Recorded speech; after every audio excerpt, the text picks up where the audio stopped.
We were just talking about Ricky Bobby. There's a quote. You know where I was going. Yeah, and we can't use that. I was going to make it G or PG-13. Okay. But there's excellence involved and other bodily functions. Yes. Again, it's just effortless. I don't even have to try. He just wakes up and that happens. Just wakes up and it happens. Excellence comes out. Welcome to the Disciple Making Leader Podcast, your resource for exploring the world of disciple making and leadership within the church. Discover Jesus' strategy for raising up leaders, growing the church, and multiplying a movement. Let's jump into today's episode and explore the power of a disciple making leader. Well, welcome to another episode of the Disciple Making Leader Podcast. I am your host today, Ben Borgman, the Executive Director of Disciple First. The host with the most. That's right. We are I wouldn't say that, wouldn't go that far, Gary. Your time's coming. I'm going to introduce you in a second. He's like a little, let the lion out of the cage over Not there. now, Gary. Losers. So we're already having fun today in the podcast room. And so in the room with us, I'll go ahead and kind of tell you, we've got the old faithful Pastor Craig over here. Why did you say old? I mean, it's, just not leathered. Old in age. Old is inconsistent. Old. Yeah, okay. Why did you focus on old and not faithful? I know. You could have gone either way there. That was a it was 50-50 shot. Kind of it was a 50-50 thing. Maybe I'm a little sensitive about that, Gary. And then on the other side, we've got over here Dr. Gary Chevalier, and he is the director of the Cross Creek Residency. So that's really what we're going to be talking about today. Yep. We're going to talk about, what is the Cross Creek Residency? Why does it exist? What value does it bring? And so it's going to be a real fun, exciting episode. It's actually going to be this is part one of a two-part episode we're going to do. So we've got Gary on now, but we're going to get the real story in part two. So we're going to hear from actual residents in part two. So that's where the dirt comes out. Truth be told. So Gary, they're gonna, we're gonna find out. I'm gonna have real-time fact-checking, is what you're telling me. They're gonna tell all, Gary. See behind the curtain. So, but again, thank you for listening today. If you're a normal listener, you probably know this, but if not, Disciple First really is an organization that exists to make and multiply disciples like Jesus, and we really just want to empower and encourage you as a disciple-making leader to do that wherever God's placed you. And so, hopefully today, as we talk about the residency, if you have questions, you can connect with us at disciplefirst.com. Find out more about the residency. I'll let Gary kind of talk about how to connect with him, but you can always go through disciplefirst.com, and we are here to help and connect you with them. And so, but we are, it's a joy to be a part of a church and an organization. We get to partner. Gary and I have traveled together. We've gone on trips where he's recruiting, and it's just a joy to be a part of a ministry that really values young leaders.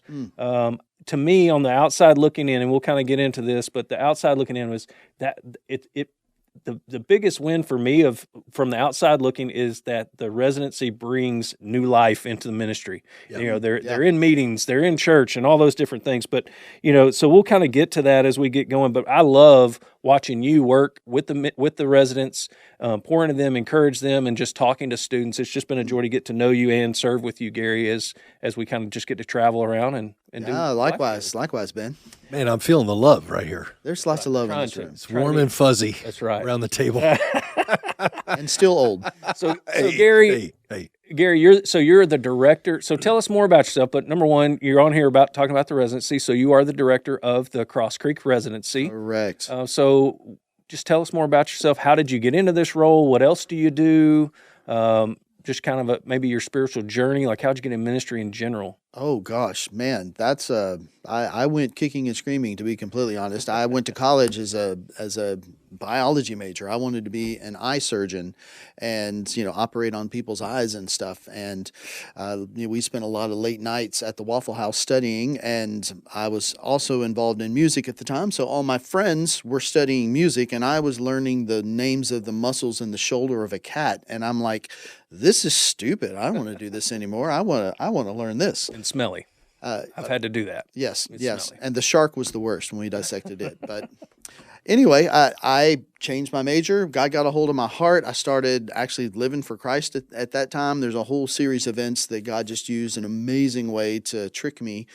We like to call, God has many names, Jehovah Rapha, Jehovah, whatever. We call him Jehovah Sneaky, because all of a sudden I found myself going down a path I never intended to go. Actually, when I told my mom I'd committed my life to ministry, she said, well, if you'd have told me one of my kids was going to be a minister, I wouldn't have thought it would have been you. Wouldn't have picked you. No, but God set me on that trail. I was a worship pastor for the better part of 20 years. I loved every minute of that. I left worship pastoring kicking and screaming because God said, I want you to go do something else. I was a principal at a Christian school for a while. And then God brought me back out of that, back into church ministry, and put me in a brand new role doing connections, which was all of the guest services, forward-facing stuff, getting people acclimated to the church. The missions ministry was under my purview at that time. I was on the teaching pastor team.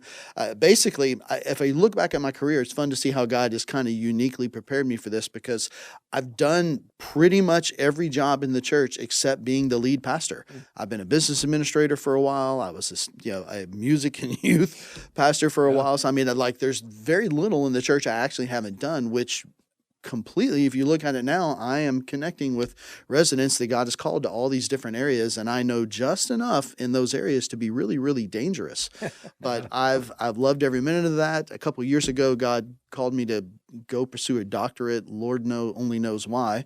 So I did. And then in the middle of that is when Craig came and said, hey, would you consider leading this residency program? And at that time, I was working on a doctor of education and educational leadership with a focus in church ministry. And if there is a better degree for what God called me to do through this residency, I don't know what it is. And so, yeah, that's all of a sudden I'm leading a residency and trying to figure out how to do that and having a ball. Yeah, right on time, isn't he? Absolutely. Let me tell you, Gary, it knocks it out of the park. He is an amazing leader, great executor of ministry in many, many different capacities. He's a kind of a utility guy. He could do just about anything that you need him to. And in fact, I've got him tapped on some other little projects. And so, Gary, we're just really blessed to have you in this role. Man, thank you. You're doing a great job. I'm going to make sure my wife listens to this episode because she needs to hear that. That's right. That's right. Absolutely. Know what she's got, right? That's right. Yeah, absolutely. Sometimes she just needs to be reminded. I'm sure she knows. Sure she knows it all, Gary. Every dark detail. And so Craig, so that's how, Gary, that's how God kind of got you into ministry. Yeah, absolutely. Craig, so on the other side of that, Craig, you were, as you're leading a church, you got to this point where you were like, hey, let's start a residency. So talk us to what was your thinking in starting? What was that kind of impetus? What was that spark of, okay, we need this in our church? What was driving? Yeah, I think our church is like a lot of churches, is that you have a position you need to fill. And so you start saying, where are we gonna get people to fill this position? And so you go post it on some website somewhere, or you do some third party kind of impersonal approach to get in contact with people. And we just found that really was not continuing to foster our church's DNA. We found actually there's a big risk in doing that. When you go outside your church's culture to bring somebody in, that person doesn't always match the culture that you have. And especially if you have a very strategic disciple-making DNA, well, that's even more confining, right? That's even more specific. Definitely. And so bringing somebody from the outside doesn't always work. Even though they may be good at a certain skill, they don't have the heartbeat that you have. And so we thought, okay, we've got to figure out a way to do this better and how to generate new emerging leaders. Yeah. And so that really led us to this residency where we are able to attract students that are coming right out of college, feel a call to church ministry, and that can join us for a period of time. They can be with us for almost a year, just shy of a year, and we can pour our philosophy of ministry into them. We can observe their work. I mean, the residency is not like an internship. Internship is very short term. It's more boots on the ground kind of thing, where a residency, you're actually leading in very significant areas of ministry, and we wanted to give them that. And so we get to observe these young leaders and see what they're latching onto and what they're not latching onto, and what they have to offer and what they don't.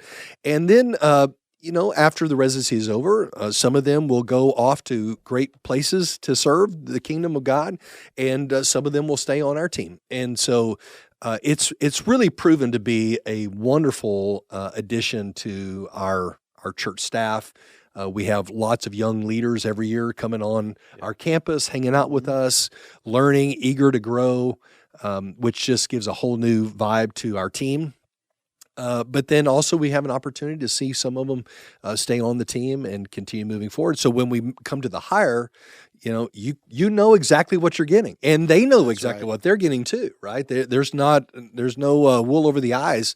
We clearly know what we're getting, and so we feel like this is a very important, significant role in onboarding new and emerging leaders of the next generation. Yeah, and like you said, there are some that stay on, but there's also some that you send out. You just sent out a few into other churches, into other states. So, and that's one of the things that I love about our church, really, and that you've kind of led our church to do, is just the focus on what's out there, not necessarily the ROI. The church is investing in training leaders, and yes, we're going to glean some of them. God's going to call them here, but the vast majority will be going out, and that's not something that the church benefits from once they leave our walls, but we're still investing in that, and I love that about our church. Yeah, I do too, and I believe that when you do that, that honors the Lord, and God blesses us in return. And who knows, that person we train, they may not come on our team, but maybe, who knows, 5 years from now they may, or sometime down the road, or they will open up doors where we can do disciple first trainings, or we can do other things like that, and it really helps get that disciple making DNA out in another avenue. Yeah. All right. So for our listeners that maybe have never heard of the Cross Creek Residency, Gary, share a little bit about how it works. Let's get nuts and bolts, practical. What's the purpose? What's the flow, duration? How does it work? What are they trained in? All that kind of stuff. Okay, yeah, that's a big question that I will endeavor to answer briefly. But essentially, as Pastor Craig said, a resident will come on our staff for about a year. It's technically 11 months. We currently run August to June, and it is a ministry lab.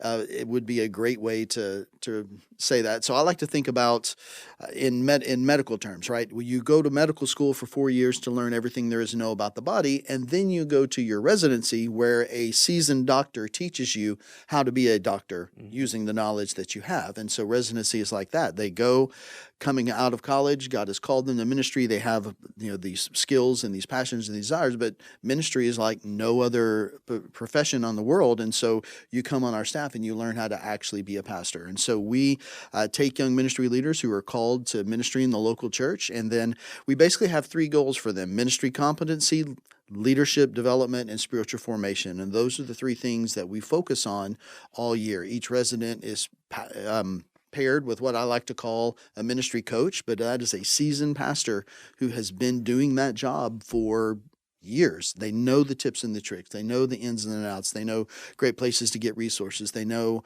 how to plan to do a student camp. They know all the stuff, and so they're able to pour that into the residents. The residents, meanwhile, not only are they getting all this great information, but they're given opportunities to lead and to create and to develop and to stretch their leadership skills to find out what they're good at, what they're not so good at. Maybe deadlines is a problem, and here's some ways that we can work on doing deadlines better. Or, oh, you are really gifted at writing curriculum. Or we discover all of this and we learn and help shape them, and we push our residents to push themselves. And I will look at the residents and say, if you haven't failed at something, you're not trying hard enough. You go, and this is a great environment to learn stuff and fail, but grow from it, right? Yeah. So we hone in on that. So they spend most of their time in their ministry area.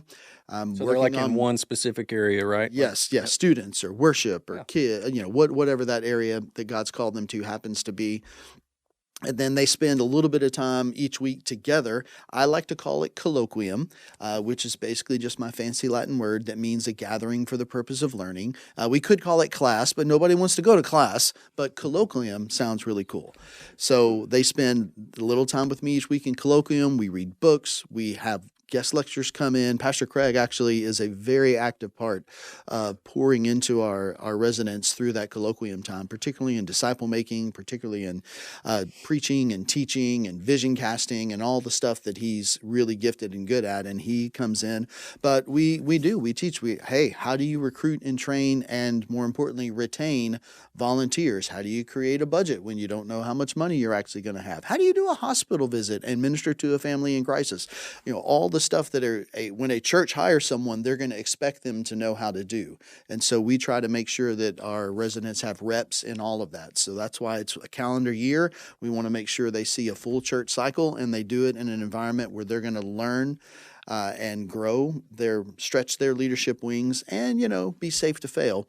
And then finally, we work on spiritual formation. Who are you in Christ, right? All of us in ministry, no matter what church we're in, no matter how great it is, no matter whatever, there will be times in our life that we feel completely alone, and the only thing we have is our relationship with God and our calling. And so we want to make sure that the residents are solid in that. And then in disciple making, we teach and train relentlessly in disciple making so that they leave here going out to make disciples who make disciples who make disciples who make disciples. And that's really it in a nutshell, kind of what we do with the residency. Yeah, so super hands-on, super intentional. When you start looking, I know both of y'all, Craig, you and Gary both have probably heard a lot about other residencies. If somebody were to say, just come up to you and say, hey, what stands out about the Cross Creek residency? What's different about it than XYZ residency? I would jump in and say I think our focus is disciple making and church planting. In that we're going to train them how to make disciples that multiply, and we're going to expose them to church plants that we have. We have plants domestically and we have them around the world. And we just want to give them a flavor of that so that they can go into a church plant situation and that's something that they've learned and they valued.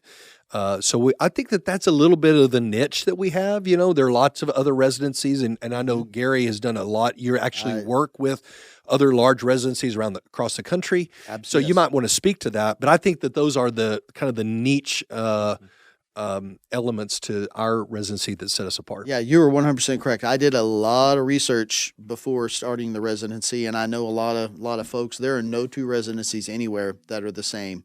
But again, what sets us apart is what sets us apart as a church. It is the focus on disciple making, and it is the church planting, the Cross Creek Network, working with Cross Creek Network and going, like, our residents take a mission trip every year to serve at a church plant and to get their hands dirty, saying, hey, this is what it's really like to actually do church planting. And a lot of the residencies will take a mission trip together, but it's not necessarily church planting. But that's our focus. That's what we've honed in on.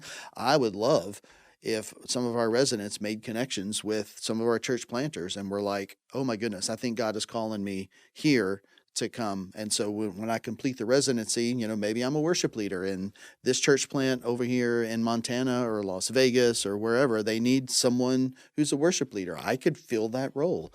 So I'm super, super excited that that's part of what we do with it. And again, of course, the disciple making bent, no one that I'm aware of really drills on disciple making quite to the degree that we do. Yeah. Another thing too, Ben, that I think sets us apart is our residents. We provide housing for them in the residency. We provide a stipend for them in residency, and we also provide financial support toward their masters. Yeah. And those three things are really unique. And I tell you what, when I was at that age, I wish I had a residency like this. I mean, this is really something special, and I would have jumped on it. I was an intern at a church for a period of time, and that started off just for, move the chairs, set up the tent, go to the next event. But then that church I stayed in for 7 years, and I actually it was kind of a residency, but it wasn't nearly as intentional. But I got to serve in different areas, and I got to learn. in the church and grow and experience lots of different things. Now, they didn't have a plan. There was no colloquium, there was nothing cool like that, but there was no curriculum, but at least they exposed me to all these different things. And I tell you what, I look back on that and say that church raised me up, like from a pup. They raised me and taught me how to do ministry in the local church.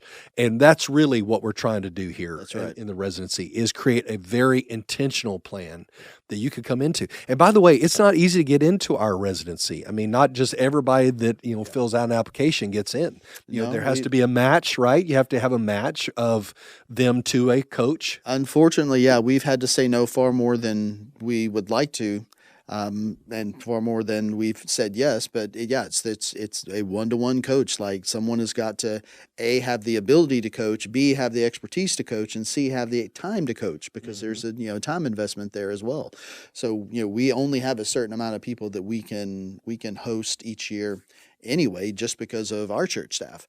But it's not easy to get in, but I really think God has done an amazing job, which, of course, God's done an amazing job. What am I? Yes, God has done an amazing job of bringing people who match personality-wise, who match talent and skill-wise. And these last couple of years, it's been just a joy to watch how the residents have flourished and grown and turned into amazing young adults. And Gary cries when they leave. I do. Yeah, you got to send out, you've already sent out. Is this? So we're finishing up cohort 2 this month. So we've already sent the first group, and yes, I cried. That's the part that I signed up for that I didn't realize I was signing up for. I didn't realize I would love them like I do and enjoy being around them like I do. But we have spent so much time together as a group. Right. They're not only work people, but they're personal friends. I love them to death. And so, when I have to launch and say goodbye, it's not good. And so, the old tear factory starts working. I've turned into just this big, soggy, blubbering, drives me crazy, but I love them. So, so we're about to get rid of. We're about to launch cohort 2 in a couple weeks. And then cohort 3 is lined up. We're excited for them to come, and they'll be here August 1. Yeah. So brand new. You've never run a residency before, right? No, never. Brand new. You've never started a residency before, Craig, it's right? New endeavor. So 2 seasons, 2 classes, 2, what do you call them again, Gary? Cohort. Cohorts. So 2 cohorts now under your belt. Correct. All right. What's something that has happened that was maybe unexpected? Like maybe even something funny, maybe an unintended consequence. Oh my gosh. Yeah. Well, I already shared that I didn't expect to just love the heck out of them as much as I do. Yep. And that I mean, I knew I would like them. I've worked with a crud ton of people, and when God moves them on or God moves you on, okay. But I did not expect to have quite the personal connection that I had. But there's been just crazy funny stuff. This year in colloquium, for some crazy reason, we do colloquium on Wednesday morning. For some crazy reason, it became the very first thing out of our mouths were, "What'd you eat for dinner last night?" And we found out that some of our residents eat some really bizarre things for dinner. A cup of goldfish, I think, was probably the winner. Like live goldfish?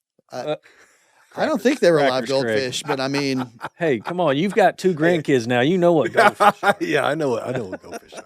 I mean, it could have been, but I don't think so. I think it was just a red Solo cup, put some goldfish in it, bam, we're good.